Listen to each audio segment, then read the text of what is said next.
Pronto, está iniciando gravação. Está gravando. Oh, Pronto. Olá, sou o Thiago Emílio Matias Sanches, acadêmico do curso de Licenciatura de História da Universidade de Estácio de Sá, matrícula 20200, 157, 9532. Esse vídeo, na verdade, essa entrevista faz parte da disciplina de Filosofia da Educação como prática, com componente curricular, entrevista com o professor. Na ocasião, estou aqui com o professor convidado, professor Tiago Rodrigues Gonçalves, que é licenciado em Matemática pela Universidade Estadual do Ceará, correto, Tiago? correto. Especialização no ensino de matemática, psicopedagogia e mestrado profissional na área. Bom, é professor na cidade de Caucaia, da Escola Profissionalizante, professor Antônio Valmir da Silva. Ok, esses dados estão corretos, né, Tiago? Anotei aqui, tudo Correto. ok, né? Correto. Pronto, então vamos lá. Tiago, eu vou fazer aqui algumas perguntas, tá bom? Para conhecermos um pouco da sua trajetória e também seu entendimento acerca da educação. Vamos lá, a primeira pergunta é: o que é ensinar? Cara, eu acredito assim, que não existe uma definição que a gente possa usar sobre a questão do que é ensinar. Existem conceitos, né? Eu tenho um conceito de que é ensinar, você tem o seu, e aí eu acredito que cada um tem o seu. O meu conceito de ensino é uma construção, né? Ou eu conduzo o aluno na construção do conhecimento, ou eu construo com ele esse conhecimento. Então, para mim, isso é ensinar. Né? Uma interação minha com o aluno, onde ou eu conduzo na construção do conhecimento, ou eu construo com ele esse conhecimento. Isso, para mim, é ensinar. Ok, uma junção de forças, né? Uma junção de forças, com Pronto. certeza.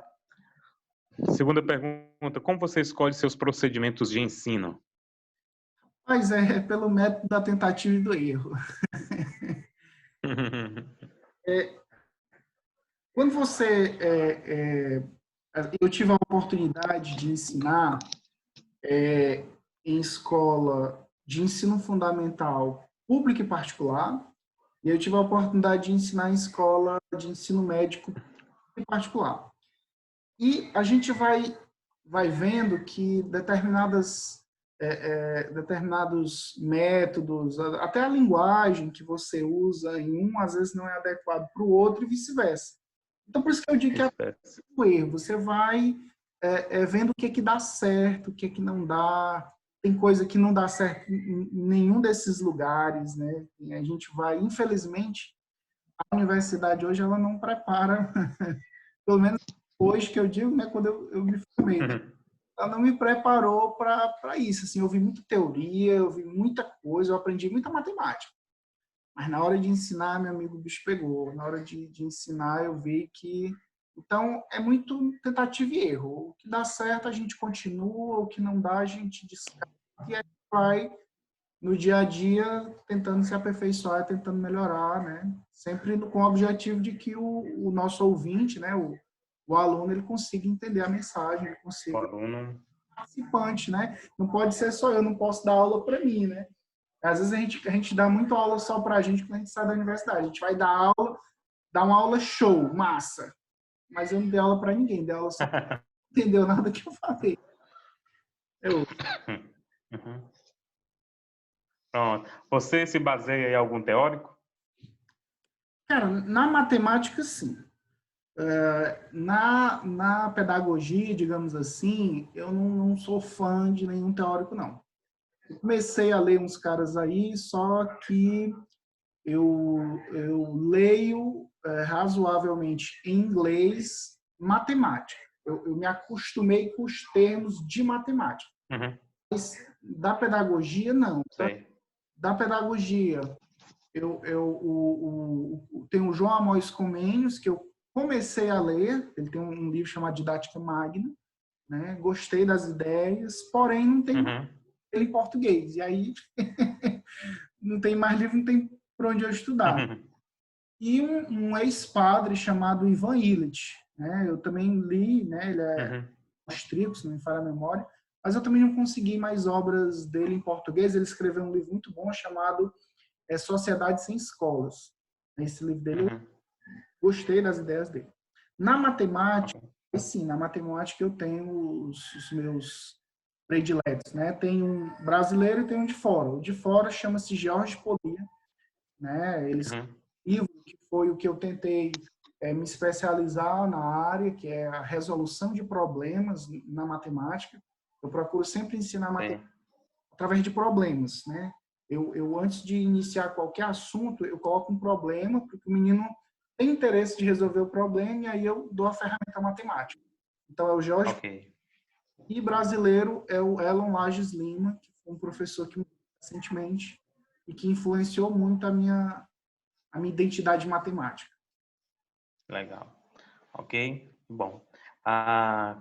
Vamos lá, seguindo aqui as perguntas, você já explicou qual e como, né? Como acontecem as relações interpessoais em sala de aula? Em sua sala de aula, melhor. Mas, assim, é tranquilo, sabe? Assim, eu me dou muito bem com os jovens. Com a turma, né? Com a turma. Eu gosto basicamente, das coisas que eles gostam. Eu gosto de futebol, eu gosto de anime, eu gosto de série. Então, quando eu entro na sala de aula, que eu vejo um cara assim, com cabelo diferente, aí eu, cara, tu parece aquele personagem lá e tal. E, opa, tu gosta também e tal. E a gente já...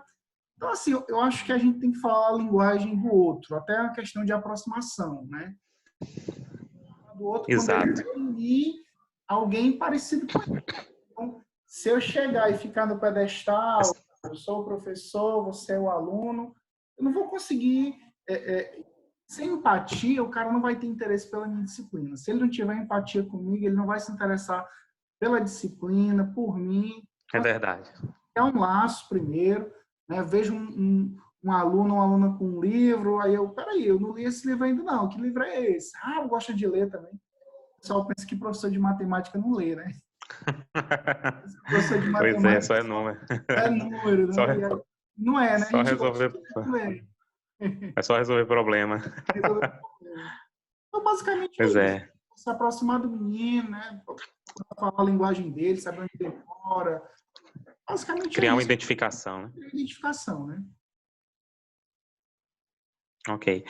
E aí, por último, aqui a pergunta, como você trabalha os conflitos, né? Os conflitos em sala de aula? Assim, conflito é um negócio complicado. Geralmente, quando eu começo em uma turma, a gente cria, digamos assim, eu digo que a gente vai construir uma cerca e a gente vai ficar dentro dessa cerca. Eu peguei até esse exemplo da cerca de um filósofo, vou chamar ele de filósofo, mas ele não é só filósofo, não. Acho que você vai conhecer, o Davi Charles Gomes. E aí ele tem da Universidade Mackenzie, São Paulo. E numa das palestras dele, ele vai ele vai definir coisas, e ele diz que vai definir dentro de uma cerca, porque são definições complexas, né? Então, assim, mas não tem nada a ver com isso, não. Estou usando o exemplo da cerca que eu lembrei dele, né? A gente constrói, eu construo uma cerca que são 4 pilares, né? Que é a questão do respeito, é a questão do que pode e o que não pode em sala de aula. Então, assim, eu estipulo essas regras no início. Vou dar só um exemplo, né? Eu não falo palavrão em sala de aula, então eu também não quero que os alunos falem. Não é errado falar palavrão, a questão não é essa. Eu não gosto de falar e eu também não quero que... Né? Então, mas é manter um padrão que seja o perfil do professor, né? De alguma forma. Eu não acho errado quem fale, outro professor pode falar, não vou criticar.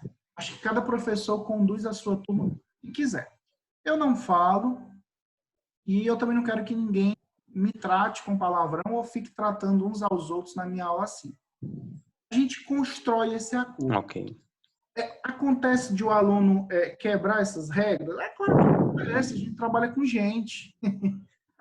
Trabalha com ser humano. Então, no decorrer dos anos, essas regras, elas acabam que algumas vezes elas são quebradas e a gente procura tratar com a maior naturalidade possível, entendendo que o outro, ele é um todo, né? Às vezes o pessoal eu cheguei na escola, eu deixo meus problemas lá fora. Eu não consigo, cara. Eu entro na escola com os meus dia que eu não tô legal. E eu entendo que o menino também, às vezes, ele chega mal. Então, às vezes, a gente tenta se colocar, às vezes ele extrapolou, ele falou demais. Será que esse cara tá passando, né? Será que esse cara não tá sofrendo, só tá querendo externar aqui? Será que ele não tá sentindo uma dor?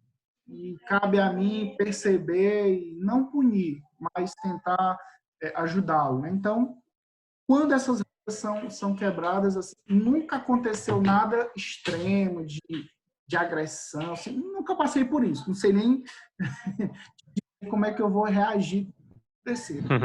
Sempre levei com muita naturalidade, as brincadeiras, uma brincadeira fora de hora, um telefone que toca no meio da sala de aula, você o telefone tocou e não pode, o celular não toca. Meu celular fica todo tempo no celular, ele nunca vai tocar em sala de aula. Eu sempre digo para eles, né? Então, não quero que seu celular toque também. O celular tocou, todo mundo já quer o olho assim, o que o professor vai fazer? Aí se for para mim, diga que eu não posso atender, eu estou dando aula. Assim, eu procuro né, deixar a pessoa e tal, para assim, nunca precisei tomar nenhuma atitude mais firme, não. Mais brusco. Mas talvez se eu precisar, eu tomo, né? Nunca precisei. Ok. Então, aqui nós encerraremos essa entrevista. Eu agradeço ao Tiago. Muito obrigado, Tiago. Agradeço. Então, esse vídeo será direcionado à disciplina de Filosofia da Educação, PCC, entrevista ao professor. E aqui nós encerramos essa entrevista. Ok. Pode finalizar.